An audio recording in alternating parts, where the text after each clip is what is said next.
that will be here for a long time after the work is done. Snap Construction has handled thousands of claims and will help you through the process. Do yourself a favor and get a free roofing inspection so you have the facts and peace of mind you deserve. Call Snap Construction today at 612-333-SNAP. That's 612-333-SNAP, or visit snapconstruction.com.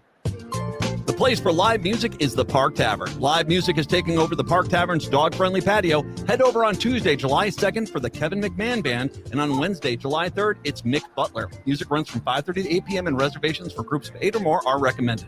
On the 4th of July, there's no music, but they're open regular hours. The Park Tavern offers private and semi-private spaces for small and large groups with no room fees and no minimum spending requirements. On Louisiana Avenue, north of Highway 7 in St. Louis Park, live music and outdoor fun are back at the Park Tavern. Portions of the following program may be pre-recorded.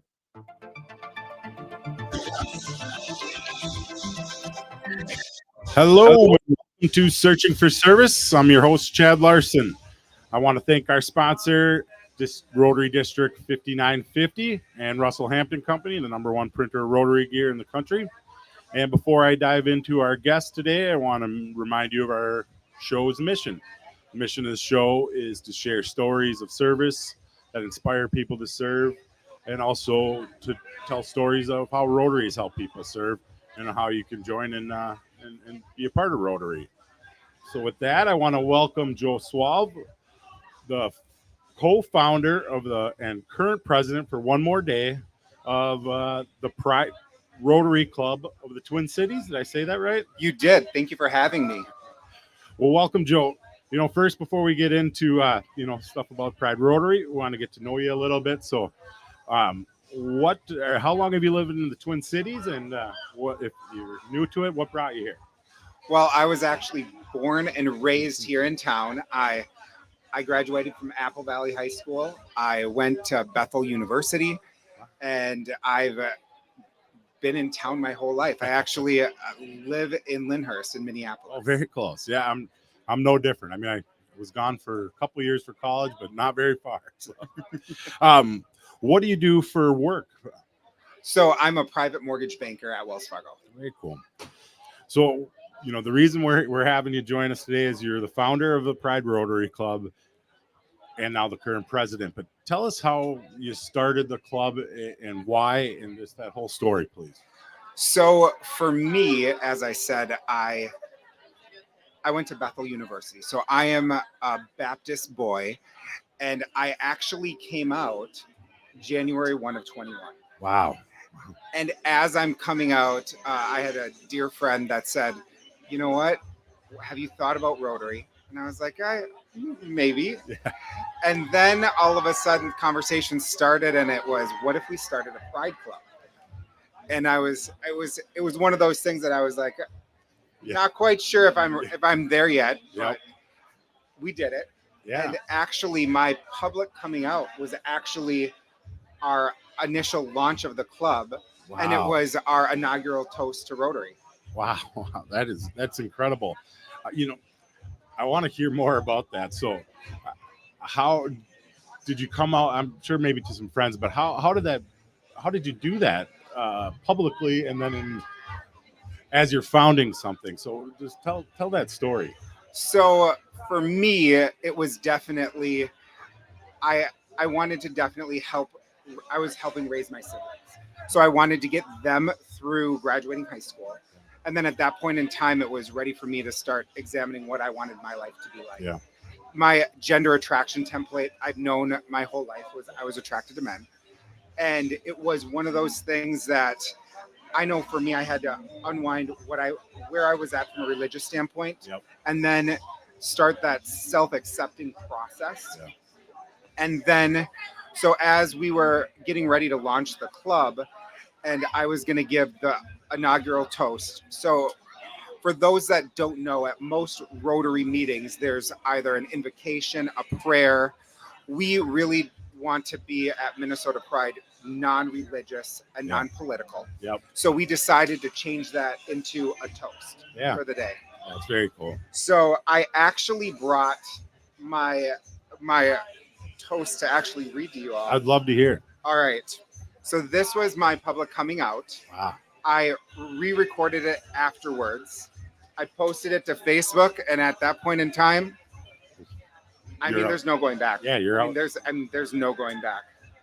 So this was my inaugural toast.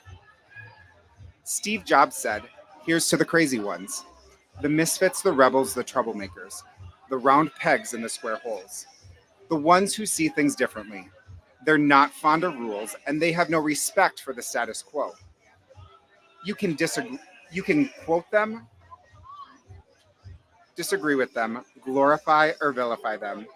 About the only thing you can't do is ignore them, because they change things. They push the human race forward.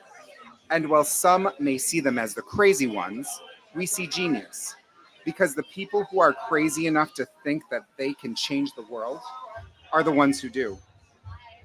Cheers to those who've come before us, blazing the path forward for equity, inclusion, and equality. We have arrived.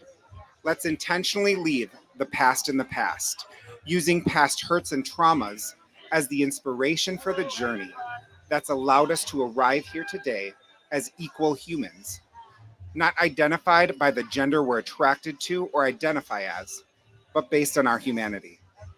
We walk forward with confidence and pride that we have arrived, judged by our character, kindness, compassion, and generosity as we serve our communities, both locally and internationally. Cheers to us, the crazy ones, the ones who push the human race forward, for we are the ones who will change the world. Cheers to the founding of the Minnesota Pride Rotary Club. Cheers to Rotary. Wow. Goosebumps.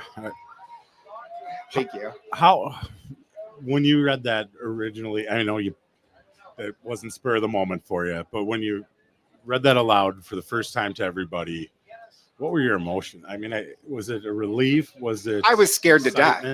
I mean, it's interesting when you know that there's no going backwards, yeah.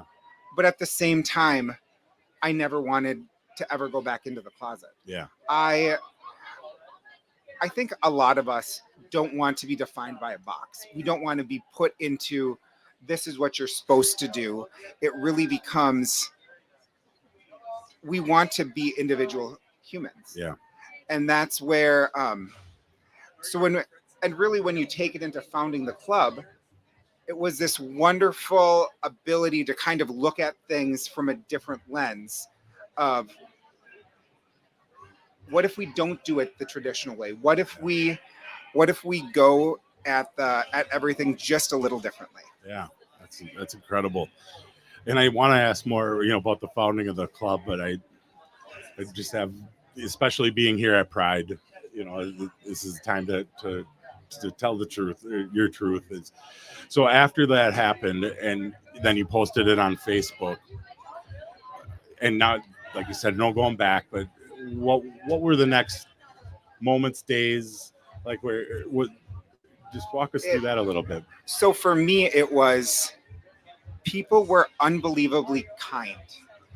I would say that I was probably the last to admit that I was gay. Yeah. Everybody, yeah. I mean, I'm people the guy that has the candelabra chandelier next to his grand piano. Yeah. How many straight guys can really say that? I would say, truly, there's only been probably 2 people that have been unkind and unloving. Yeah. And for me, it was one of those things that I definitely have realized. I want people to trust me and my humanity. Yeah. But I also have to trust them. Yes. It was quite incredible. I'll tell a little bit more about my family. I'm a mixed bag in the sense that, on one hand, I have my very Baptist family, and that was the family that we were probably, I would say, closest to. The other side of it, my dad's mom is a lesbian that came out in 1978. Wow. So I was raised with a lesbian grandma on one side, as we were a very, very much a legacy family of the local Baptist university. And my little brother is also gay. So it's definitely been a wonderful journey, and it's interesting to be able to have both sides of life because I'm able to understand so many different angles and complexities. Yeah, that's it. That background and family history. A grandma that came out in the 70s in a time. I mean, we're at the 65th Pride. Yep. Which I'm not very good at math. So that she was probably at some of the relatively first ones if she was out. Oh yeah. Yeah. And then, to come full circle 65 years later and be here, that's pretty cool. And So to have that in your family. It's actually was really cool because I went to my first HRC gala, and we were I went with my employer, and we were one of the main sponsors of the HRC gala this last year. So we were in the center of dead in the center, one table back on the center aisle, and my plus one was actually my grandma. So it was fun to really go through and watch her be able to see at her first HRC gala kind of her life work. Yeah. Coming into focus. I bet that was really cool. It's quite wonderful. Well, thank you for sharing that. I know we had talked a little bit, but I really wanted you to share that and really hear firsthand from you a little more detailed and deep. My pleasure. Especially today being at Pride, but also in general, because I think as we get into starting Pride Rotary, it's not always looked at as an old white male institution. And, part of why we do this show, part of the reason I joined was I've seen change from when I first got exposed to Rotary. But how, as you started thinking about starting the club and as you started it, how have you, did you have the same impression of what Rotary was? Oh yeah. My mind works a little differently. I like to be the person that kind of sits back and takes it all in. Yep. And then just kind of from like a strategic standpoint starts to say, all right, let's change it up. So for example, our launch was at the Hilton. So it was at a traditional venue. Yeah. And within about 3 or 4 weeks, we quickly realized that wasn't us. Yeah. So that's when we moved it to Wise Acres. And your traditional Rotary Club, they're going to meet in the morning or afternoon. Yep. We're the second and fourth Wednesdays of the month at Wise Acres. A traditional club is 1 hour. It's at lunchtime. Everybody's got to get back to work. Yes. People show up at ours probably 5:30ish. We have our club from 6 to 7. And then we try to get out of Wise Acres about 7:30. Yeah. There's been times it's closer to 8. I'm sure. Because you can drink because you're not going back to work. I'm not saying you are, but I'm sure there's drinking going on. Their Aperol Spritz is absolutely phenomenal. That's awesome. And they're also, it's a farm to table restaurant. It was a setup that I'm one of those people that I want everybody who's really good at something to do whatever they're good at. Yes. So we tell the chefs how many people are going to be there, and it's a chef special for appetizers. And it's just wonderful to see what's coming out of the garden that week and what they're making, and it truly is a wonderful, unique experience. Yeah, it sounds like. So you guys meet every second and fourth Wednesday of each month at Wise Acres at 5:30 is generally the start time. Yeah. Just so people that are interested in getting there. Always look at our Facebook and Instagram and website. I say that because we do in the summer and around holidays, we might changes. Make a change, or we'll do a social event instead. But yeah, our home is Wise Acres. Very cool. So as you started the process with Rotary, how long did that take? What, to start a club, just talk a little bit about the process before you even got to the first club meeting. So we met July 1. It was 4 of us, and the former district governor was there, and Leif, who was the founding president, myself, and then another person. The 4 of us were there, and it was one of these. All right, we're gonna try to do a cause-based Pride Club. Yeah. So that was July 1st. We did that. We met at Chalbella. And then by middle of August, we have our launch event. Yeah. and there was a drag queen there. There was probably about 50, 60 people there. And this is Rotary. We are the world's largest international philanthropic service organization. And oh, by the way, we're going to be a service-based club. And our cause is going to be LGBTQ in town here.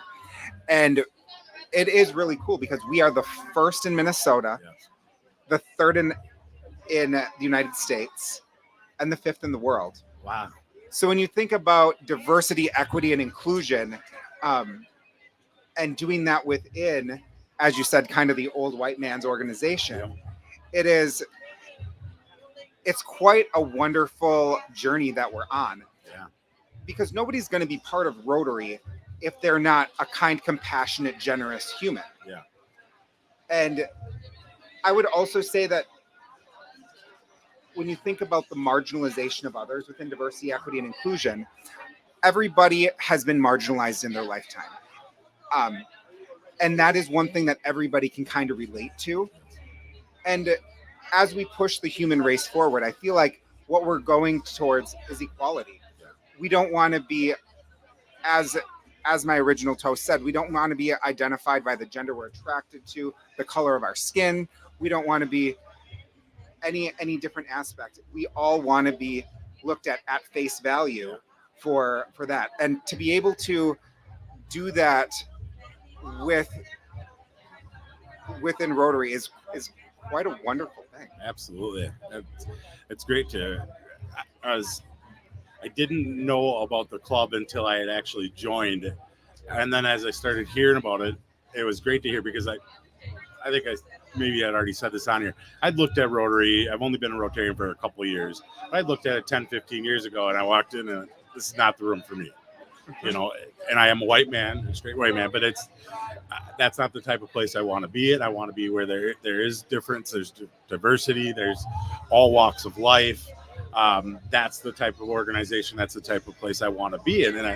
And when I rejoined, or not rejoined, when I re-looked at it, it had to change at least at the clubs that I had looked at.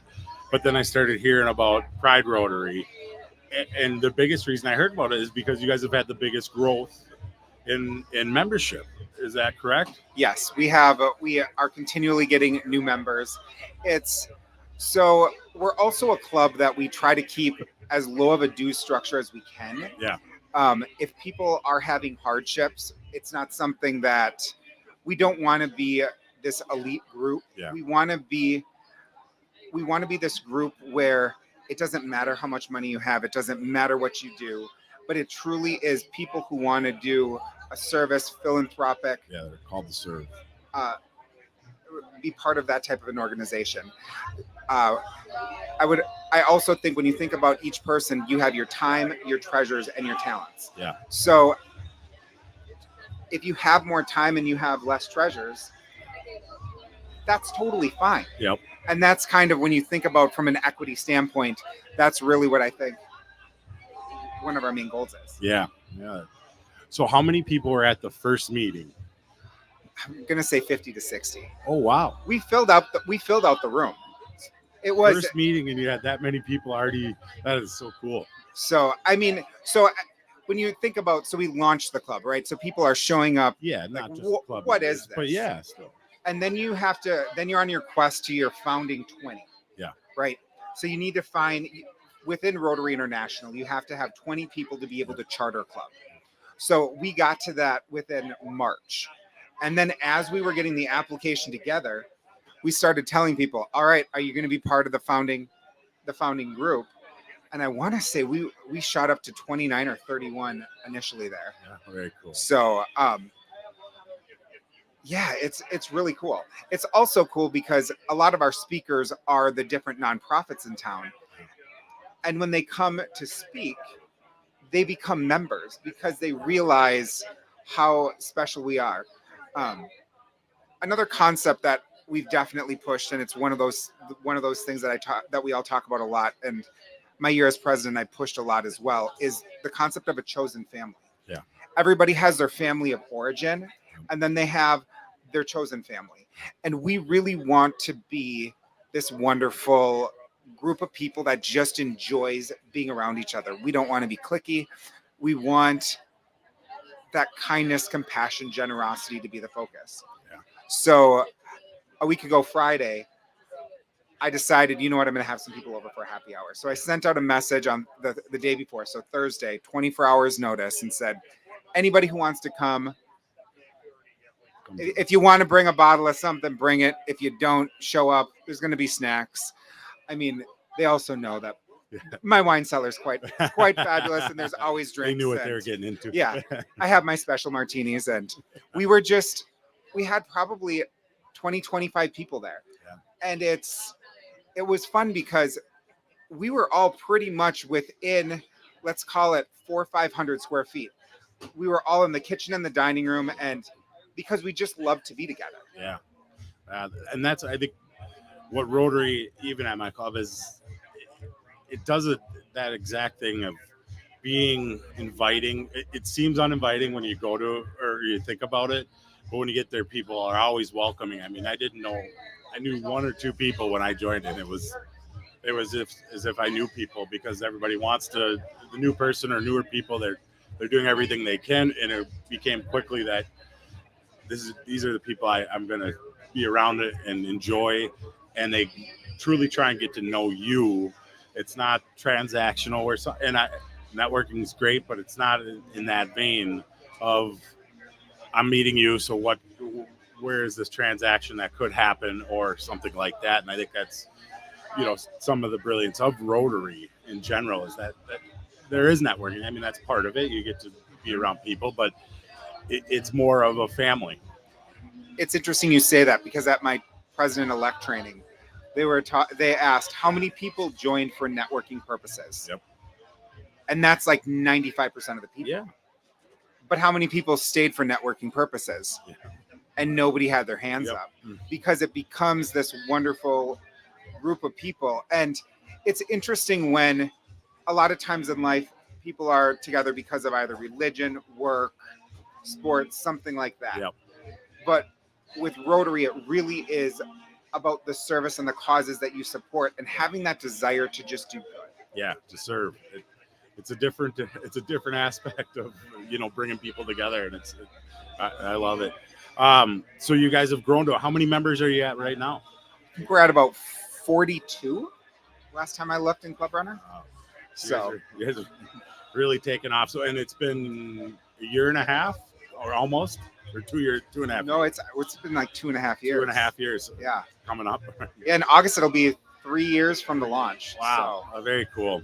yeah. After the break, I want to get into a little bit more about, you've spent the year as the club president. But before we kind of dive into some of that, what are some of the organizations and service projects that you guys are doing? And, has it evolved over time? And, just tell me more about the service stuff you guys are doing. So I would say right now, one of our main focuses is with homeless youth. Yeah. We've done, so this year, we've done care packages for the Link. We bought holiday gifts for the youth at Avenues. That was a really cool one, because these homeless youth said the brands, their age, the colors of what they actually wanted. Yeah. And we just went out and started shopping. We were told that we could not go over $150. So I've never sales shopped to make sure I action packed that $150 for each of those kids. Yeah. And we were able to wrap it as a group and do that. We fed 2 apartment buildings with Claire House. It was quite wonderful. We had Fat Lorenzo's. They partnered with us, and we just started feeding them. And it was also cool because so many people just bring, let's call it peanut butter and jelly sandwiches for the homeless people. And there we are with, they're taking multiple plates back to their room because Fat Lorenzo's was like, oh no, we got to keep bringing you more and more and more. It was wonderful. So homelessness is definitely one of the pieces that is big to our club. So we also purchased, I know it was over 100, however many sleeping bags for Claire Housing. When you're homeless, your shelter becomes a sleeping bag. Yeah. And that was a concept that I really did not realize. I'd never personally experienced homelessness. It's impossible to, if you, and I haven't either, but how could you wrap your mind around it? And you can't have that understanding. So we've done backpack. We worked with the Backpack Project. A year ago, May, our big project was building furniture for the link. So we furnished 9 apartments for them for their youth, and it was all brand new stuff. We assembled it together as a club. That was one of our big projects. We've done hygiene drives. We've bought sheets. Yeah. Like when these people are coming into finally having permanent housing, those different things like that. We probably do 4 or 5 different drives projects each year. Sometimes there's more, but homelessness has definitely, I would say, been our main. We've purchased coats for the youth at Avenues, just all kinds of different things. Do you guys do a little bit of it at the club meetings, or do you guys schedule out projects where you're obviously you're going on site sometimes, that's different, but do you mix them together? How does your club work through some of the projects? So there's many times that they'll actually people will bring different things, if it's a food drive or different things like that. There's times when we do purchase different things and bring them there. Building the furniture was cool because we were actually in the apartment buildings. Wow. And we had the trucks of IKEA stuff delivered, and then we just start building. Following the manual. Oh my goodness. That is not my gift, is following instructions to that level. That's cool.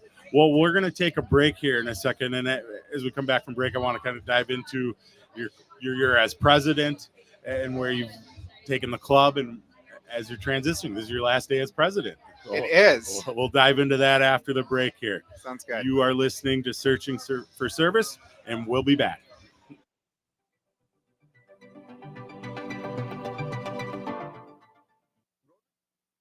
Community-minded people who want to serve their areas with the support of an international organization. Join Rotary to find service. Join Rotary to find inclusion. Join Rotary to find leadership. Join Rotary to find fun. Join Rotary to find friendship. Join Rotary to find a better version of the world. Find a Rotary Club near you at Rotary.org and click on Club Finder. There is a club out there for everyone. Find your fit with Rotary. Rotary.org. Up your game and show off your Rotary Club spirit. Did you know there's a one-stop shop for all things Rotary apparel? Russell Hampton Company is the world's largest provider of licensed Rotary branded merchandise. From apparel like hats, jackets, and shirts to banners, tents, and awards, they have it all. And most things are customizable. And they can handle orders of all sizes. Russell Hampton Company also has deep connections to Rotary. In 1920, the company founder was part of Rotary Club number 1 in downtown Chicago. Russell Hampton Company models their business on the Rotary 4-way test and gives back 10% of all purchases to Rotary, supporting its global work. So the next time you and your club are out on a service project, arrive with the right swag from Russell Hampton Company to promote your club and Rotary. Even non-Rotarians will want some of your cool hats, shirts, and jackets. Learn more at bestclubsupplies.com. That's bestclubsupplies.com. For decades, eradicating polio worldwide has been Rotary's cornerstone cause. We are incredibly close to ridding the globe of this virus, but we need everyone's help to get us to the goal. World Polio Day is October 24th. Please consider making a new donation to Polio Plus or increasing your already generous giving. Go to endpolio.org to be a part of this historical eradication of polio. You will help get vaccinations to the most remote parts of our world and help fulfill a promise we made to end polio now. 2 drops and it stops. Of the things we think, say, or do. Is it the truth? Is it fair to all concerned? Will it build goodwill and better friendship? Is it the truth? Is it fair to all concerned? Will it be beneficial to all concerned? Join Rotary Rotary to serve your community and the world with honesty, fairness, and goodwill. Our 4-way test guides our actions every day. Is it the truth? Is it fair to all concerned? Will it build goodwill and better friendships? Will it be beneficial to all concerned? These values underpin our commitment to making a positive impact on the world. Learn more about your local Rotary Club and stop searching and start serving. And the song you're hearing now was performed by Rotary Club of Dar es Salaam, Oyster Bay.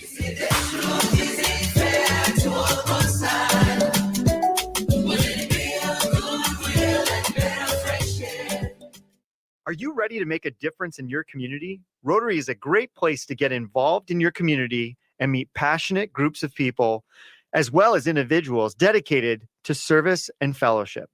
At Rotary, we believe in the power of teamwork to bring positive change. As a member, you will have the opportunity to participate in exciting projects that address local and global challenges. From supporting educational initiatives to environmental conservation, we tackle it all. Joining a Rotary Club means becoming part of a diverse family of individuals who share a passion for giving back and having fun while making positive impact. With projects and events that enrich your community, there's something for everyone, from local initiatives to international collaborations. It doesn't matter what culture or country you come from. What matters is that you want to belong to a group that strengthens communities and creates lasting change. There's a place for everyone at Rotary, regardless of age or background. Learn more by searching for a Rotary Club in your community and visiting. Together, let's make a difference. Rotary, people of action. Hello and welcome back to Searching for Service, brought to you by Rotary District 5950. We're here live at Pride downtown at Loring Park, and I have the pleasure of having Joe Swall, the co-founder and current one day left club president of Twin Cities Pride Rotary. I didn't mention to start, you guys have a booth here. Where's the booth? We are in the yellow section at number 251, right by the lake. Right by the lake. I did stop by this morning, so if you're coming down here, check it out. Stop by their booth. How many years have you guys been at Pride? This is our third year at Pride. Very cool. And how has the weekend gone so far? I know I ran into you yesterday, but you've had a busy weekend. It has. Our booth, I was there yesterday morning, and it was packed. We were giving out some tattoos. I have one on my arm right now. There was some jewel bedazzling going on. They wanted to bedazzle me a little bit. I've never been bedazzled before, but there's a first, and it was yesterday. We're also giving out different individual flags. So ones that are for your progressive pride flag, the lesbian flag, gay flag, bisexual, asexual, all of them. We tried to find as many as we could find. Yeah, very inclusive. That's very cool. And over the year, I haven't been here for 3 years. Have you guys evolved the booth? Have you changed it a lot? Or I'm sure you just kind of get better at doing it, right? Oh yeah, more stuff shows up. I mean, we've realized how much people love the individual flags. Yeah. I'd say at Pride, one of the things, people are here to be an individual, yeah, to show who they are. As I said before, nobody wants to be put into a box. Yeah. So to be able to have different flags, so many people actually, if their hair's up or in a ponytail, they start putting flags in their hair. Yeah. And it's like, there you go. Yeah. There's one right out there, right there. So it's quite wonderful. Yeah. It's been a great year here. It's been as busy as I can ever remember. We got great weather today. Yesterday was a little windy, but it's amazing how many people come through the gates, or not gates, come through the park here. It's absolutely wonderful. I heard Andy say yesterday 250,000 to 300,000 each day. Sounds about right. It's been incredible. Well, so I wanted to just ask a little bit. So this is your last day as being club president. How's the year gone? I know there's not always the fun stuff, the behind the scenes stuff, but what have you enjoyed and what was your vision and how has it gone? So for me, my vision was the first 2 years we launched the club. Yeah. And that was getting everything, kind of getting the rocket ship off the ground. Yep.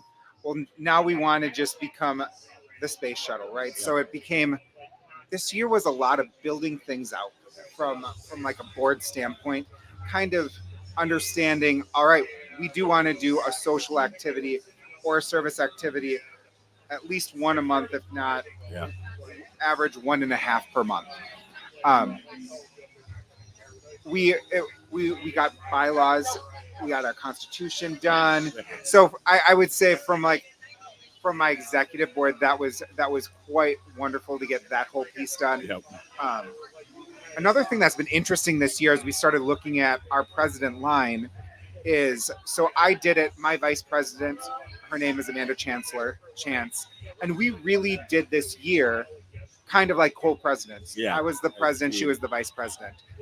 And what we're realizing is when you think about the model of Rotary going forward and how we really think the club is going to function, co-presidents is probably going to be it. Yeah.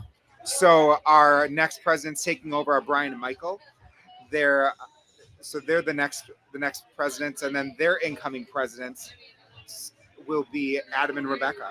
So it's also been pretty cool that we've had both queer people and allies on the board. Yeah. Because when you want to be part of a movement, kind of with the four-way test, is it the truth? Is it fair to all concerned? Will it build goodwill and better friendship? Yep. And will it be beneficial to all concerned?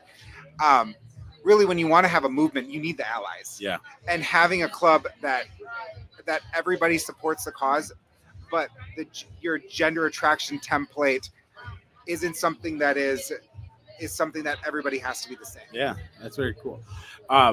When did you was it kind of through your presidency having them, your vice president Chance with you that you're like, this is probably a better model? Just listening and I had a lot of club presidents on and talking to them through it's overwhelming every time. So when did you come to that realization that this really functions better as a two-person? When we took it over, even when we launched it, so Leif was the first president and his partner Vol. Yeah. I mean, without Vol, he was our PR communications person. He was the guy taking pictures. I mean, Leif couldn't have done it without Vol. Yeah. Right. And I couldn't have done it without Chance. Yeah. And it quickly became, once we heard that co-presidents is a thing, Yeah. it became, well, this is really what it needs to be. Because when you think of people with full-time jobs are now going to start to take over to be fiduciaries and run a nonprofit organization. There's only so much time in a day. I hear. And when it's one of your passion projects, you want to give it your all. But so it was one of those things that once we realized that it's the way forward. Yeah, I can see that model being just even. I haven't been a club president in the executive line, but being on some projects where it's 6 months of every week, sometimes 3 hours, the amount of time just going into some events and projects we've done. I can't even fathom how much more as the president. So I love that idea. What are you most proud of in the last year? I'm most proud of the group of people that we are. Yeah. The being a chosen family. We really are there for each other. Yeah. If I call anybody up in my club and say, guess what, I need you right now, yeah. They're there. Yeah. And they know if they call me, I'm there too. Yeah. And to really have fostered that type of a community and have that, someone told me that part of my legacy is the word love and how much it is said at each of our meetings. I want to say it was one of our assistant district governors came in and they go, I think I've heard people say, I love you, love, love, probably 50 to 100 times. And it's like, that really defines us. Yeah, what a great club culture. That's so cool. You've spent the year, you spent the year as president. Where do you want to see, and as I've gotten to know you just briefly, you strike me as somebody that is a go-getter, but wants to see, wants to continue to see Rotary have clubs like this, but in general evolve. So where do you see and where do you want to see Rotary go? not re- just at your club. I really think Rotary, as we kind of look at what is next for Rotary, diversity, equity, and inclusion, making sure that everybody feels that they are part, that everybody feels that they have something to bring to the table, that they have a purpose, that it doesn't matter if you're coming out of homelessness or you are the CEO, president, owner of a business. Yeah.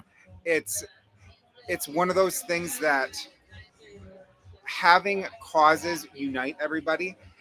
And I think that's what's interesting is for so many years, it was the location. So Yep. the Rotary Club of Edina, Yep. the Minneapolis Rotary Club, St. Paul, Stillwater, whatever it is it's been very location based. Yeah. And if that's what your club is really passionate about, I think that's awesome. Yep. But I also think that finding people that have a cause that's what binds them together. For me, diversity, equity, and inclusion, when you think internationally and where everybody is at on the continuum of going towards being equal humans. And that's really, I think that's really important. One of my favorite phrases lately is the emphasis is on what's syllable, meaning the emphasis is on what's syllable. And what we choose in life that we can emphasize, you can't emphasize everything. Yeah. You have to be very deliberate and intentional. And I think that Rotary going forward, diversity, equity, and inclusion, we need to see more ethnic groups in there. We need to see the projects that we are funding. We need to understand that equality is and fair to all concerned is really all concerned. Yeah. So I think that for me, as I look at what my Rotary journey will probably be, Yep. I will say I'll probably be on some kind of DEI part of council at Rotary International Yeah. at some point in time here. So that it really is where my passions are lying right now. I love it. I love it. And I think Rotary it needs it. You know, what Rotary, we've said it, is thought of as this old white man organization, and membership has been stagnant because of that. And it was in the 80s, late 80s that it first started accepting women. There's, let's be frank, behind the eight ball from a long time when it comes to diversity, equity, and inclusion. And it's part of the reason that it's had stagnation within membership. And I think, what you bring up is exactly how, if the organization is going to go back into growth, is where it starts. Well, and I think that's one thing that's really cool about District 5950. When you look at the district governors since I've been here, right? We've had an Asian woman, then we had a black man, and then we've had two women who are coming up. Yep. Now after that, we're going to have a white man, and then our former president, Laith, is a gay man, and he's going to be out there being the president. From our club and the Egan Club. So it's definitely one of those things that I love our district, that they see the value in that, and how important it is to really show everybody being equal humans. Yeah, we are fortunate. Our district, doing this show, we've been exposed to international, local, national, and so much of some of even the big projects that have happened have come out of our district. It's been very cool to see, but even some of the non-traditional clubs, I mean, there's been some of it, but there's been a lot more because of the district leadership over time identifying them. Well, and that's one thing that I know that our club really wants to start pushing, is that how the Rotary International Foundation is set up is that our big projects are international. Yeah. And for our club here, homelessness, for queer people, and really the HIV pandemic really has ties to homelessness as well. And we're really seeing that there's a lot of work that needs to be done here as well. So I'd say that our club is going to be one that we want to start doing large projects here in America. Yeah. And looking at maybe it's not building a latrine over in Africa. Yep. Maybe it's funding housing for homeless youth here in town. Yeah. And I also want to say youth homelessness, when we think about making sure that we're beneficial to all concerned, we're a queer club that youth homelessness is one of our big pushes. About 10% of all youth right now identify as being LGBTQ queer. And about 40% of all homeless youth identify as being queer. So homelessness disproportionately affects the LGBTQ population. Yeah. And not just the homeless, but what that leads to. So when you're talking 40% of youth homelessness, that leads to whether it's trafficking, Yep. Abuse. There's just so much that comes about from that. And then that when you can identify that there's 40% are coming from 10% of the population, I mean, those numbers alone just speak to how important and how big of an issue it is right here at home. And when you're able to have some type of a home, you're then able to mental, emotional health, physical health. You're able to have the stability to go get a job. And really, most people don't want to be homeless. No. They want to figure out a way to get out of the cycle that they are in. And truly, that is what, in my mind, pushing the human race forward, where we go to equality. And that's why when I say we really want to make sure that we look after the marginalized, and really think about how we can just be more kind, loving, compassionate people. Yeah, I love it. So as you talk about pressing forward with not just Pride Rotary, but in general, how do you start to bring more diversity, equity, inclusion? Let's start at the district level as you're now transitioning from president. To, what is the word for the year after? I Past president. Thank you. But that your role doesn't stop. I know that. No, I'm past president, and I'm going to take my next year and just enjoy it with a bit of a deep breath. Yeah. But we are hosting the 2029 Rotary International Convention. Yeah. So when we really think about what we want to do in our next steps forward, the time is now to start figuring that out. My club, what we decided with our passing bylaws, as well as that we want to have a group that looks at a 1, 2, and 3 year plan.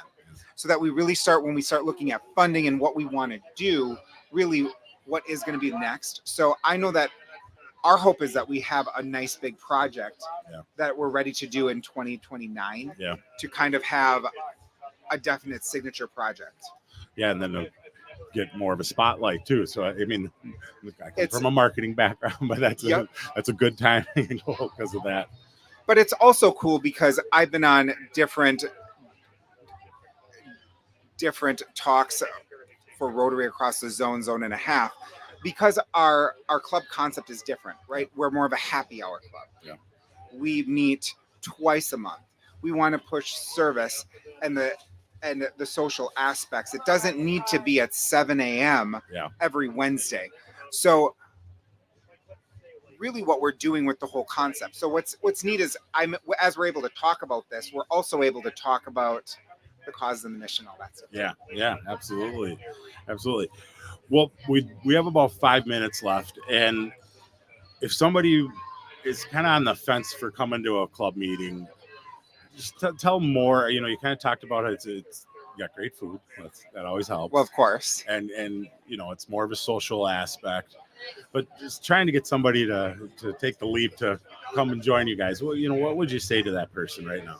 I want them to just come to a meeting, show up, walk in the front door, and tell them that Joe said to come. Joe said to stop on by. Yeah. You'll get a hug when you walk in the door, and we'll show you where the cash bar is. Your first meeting is on us. And just come and experience it. If it's not your thing, I understand. Yeah. It's not for everybody. Yeah. But I also, if you're a person out there that wants to do good within the queer community, that has a trans child or an LGBTQ child and wants that support as well. If you're a person who just wants a community, just stop on by. It's yeah. You bring up, whether it's a child, and you really see at Pride today or the last 2 days, so many parents with children that are, and most here I think are probably past the what am I going to do, or or how do I don't understand this. But you see in a child how important the support and understanding of a parent, and it's been beautiful for me to see all day, the parents with kids that, the support, and you can see the kid be themselves here. And that's wonderful that they have those parents. Yeah. I want to also say that when we put the emphasis on a different syllable, the parent there then needs their support too. Yeah. Because if the parent is always emptying out their cups, Yep. they have that potential to become depleted. Yeah. And that's what's so wonderful, is that we're able to just meet people where they're at. Yeah.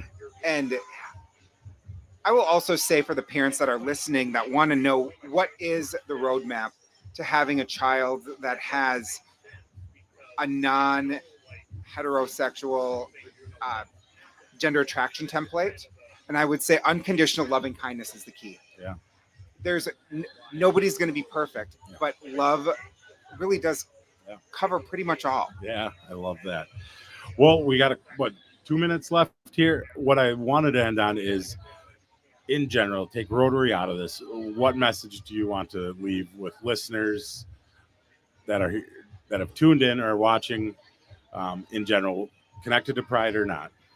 I want everybody out there to be proud and be you, to just know that the world is better with you in it.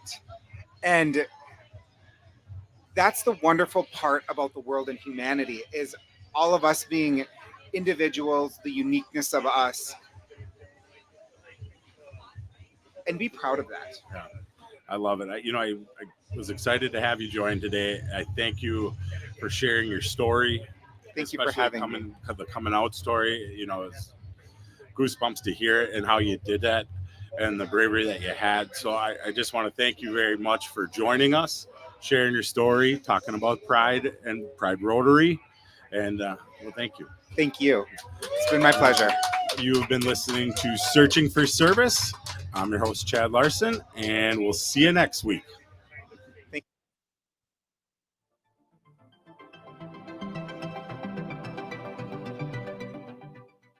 Of the things we think, say, or do. Is it the truth? Is